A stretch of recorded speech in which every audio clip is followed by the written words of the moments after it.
Why, hello there. Yeah, I got out of Black Adam. Or should I call him Tet Adam, as he is in the film. I think I should tell you, this takes place in I guess like a pseudo-Indian, Pakistani, Somalia type country. It's like a combination of all three. It's basically a failed state. Paramilitants have basically taken over the place. There's one really cringe scene where a kid's like, "Get out of here, you imperialist," to some guy who's just one of the paramilitants. Yeah, so that's pretty much what it is. It's just a failed state. What is the country's name? Well, 5,000 years ago, I had a tyrant named Savik. And he wanted to build a crown of unobtainium. Oh, I'm sorry. Vibranium. Oh, nope, sorry, not that MacGuffin. Oh, equilibrium.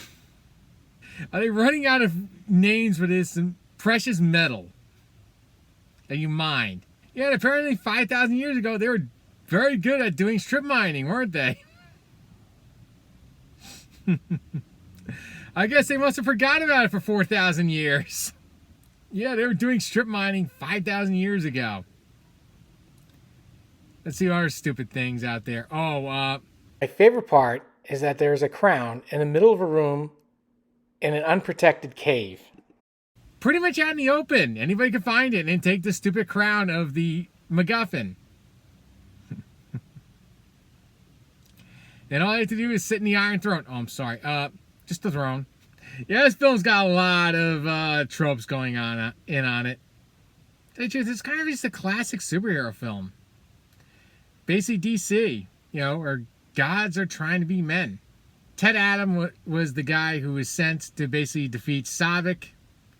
Of course, the wizards from Shazam basically strip him of his powers, basically imprison him in that area. And to me, it just doesn't really make any sense, because why would you put some guy out in the middle of nowhere? Why wouldn't you imprison him a little more difficult to find? Well, anyway, it kind of shows his powers. He's basically, I think I should tell you, Black Adam actually starts off as a villain in the Shazam franchise. And over the years, obviously, they figured, oh, this guy's got pretty cool powers. Why don't we make him a superhero? He'll probably sell some comics. Why not, right? I have to say this. The problem with this film maybe is the villain. The villain's very weak. Just some dude. And you can tell right out the bat. He's in the first scene with the lady trying to discover the crown. He's pretty much there pretty much throughout the film, but he's just a regular guy. All he's got is guns. You're up against some guy who can literally just shoot lightning bolts from his hands. Later, they literally turn him into a devil. I know you're very captivated. I think I have to say this. I didn't know that Amanda Waller was starting her own Xavier School of the Gifted. I'm not kidding you. Use one of the buildings from the X-Men. What I wasn't expecting was that, Hawkman was in this film. Hawkman is one of my favorite villains from the old Super Friends cartoon they used to show on Cartoon Network. I grew up on that. For all intents and purposes, he's kind of just a shameless hero they just threw in there. It would say something funny from maybe one every 2 episodes, maybe. Yeah, you're not Superman, you're not Batman, so you gotta do something to stick out. They also had Dr. Fate, played by Pierce Brosnan. And they kind of showed his superpowers. The fact that he could see through the future. He could also clone himself. By the way, if you've seen a lot of Marvel films like I have, yeah, these powers have been used to death. We have we have Atom Smasher, whose biggest thing is that he can basically turn Ant-Man. We have Storm's ripoff, Cyclone, in this. Actually, I shouldn't call them ripoffs. I think DC actually had them before, but never really did anything with them.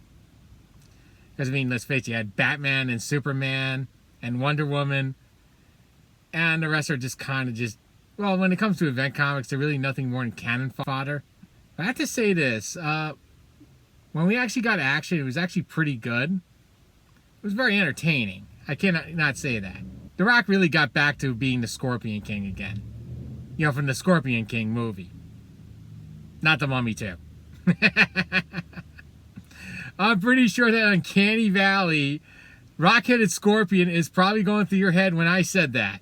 Now I'm talking about the Scorpion King. He really brought back that type of performance.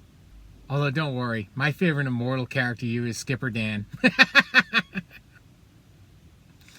Jungle Cruise reference. Didn't expect that coming, did ya? And, you know, let's face it, he did a very good job just presenting the character.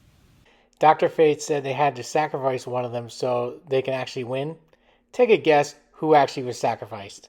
You guess exactly who's going to die. You can guess it right off the bat. I'll give you a hint. It's not Cyclone. She lives. Oh, Superman didn't die either. I think I should tell you, yeah, this is in the Justice League world. You know, not the Batman movie world or the Joker world. Nope, this is Justice League. Henry Cavill's world. By the way, there's a mid-credit scene, and yeah, there's a cameo in it. I have to say this, though. I love the fact that nobody brings up the biggest problem, Amanda Waller. Amanda Waller, for all intents and purposes, acts like a villain. She's an authoritarian. She has no problems murdering people. None. Which is weird because, you know, Hawkman works for her, and Hawkman actually has a strong sense of justice. He literally wants to be an ally of justice. He doesn't believe people should be killed. He believes they should face due process. Amanda Waller, on the other hand, just simply says, well, destroy the threat. Which is weird because it really creates a major tension between him and Black Adam. And yeah, there's nothing but constant tension between the two, Hawkman and Adam. And it kind of weird part about it actually works. You can get a sense of huge tension every time these two are on camera. Like these two are about to break out and fight. Which is weird because Black Adam is 100 times... I'd say he's probably one of the most strongest superheroes we've seen in this universe. And that's a universe with Superman in it. You know, Pierce Brosnan does a great performance. The guy who plays Hawkman does a great performance. Those three, and Dwayne Johnson, those three are really what brings this movie to, I say, B-level movie. I know the reviews came in and they were really garbage. Which is weird because the audience actually liked this film. And I can see why. This is like a popcorn movie. Plain and simple. It's your quintessential popcorn movie. It's all about spectacle. I came into this movie not expecting The Dark Knight. It's not The Dark Knight. It's not the Batman from what we saw earlier this year. It's plainly and simple a popcorn movie. You're just simply there to waste 2 hours just watching things blow up. I guess I gotta come with a grade right now. Okay, I'm gonna grade it. It's a B movie. B. Plain and simple. It's popcorn. Just enjoy the spectacle. Anyway, I gotta go. All I'm gonna simply say, the Man in Black sent you. Till next time, bye.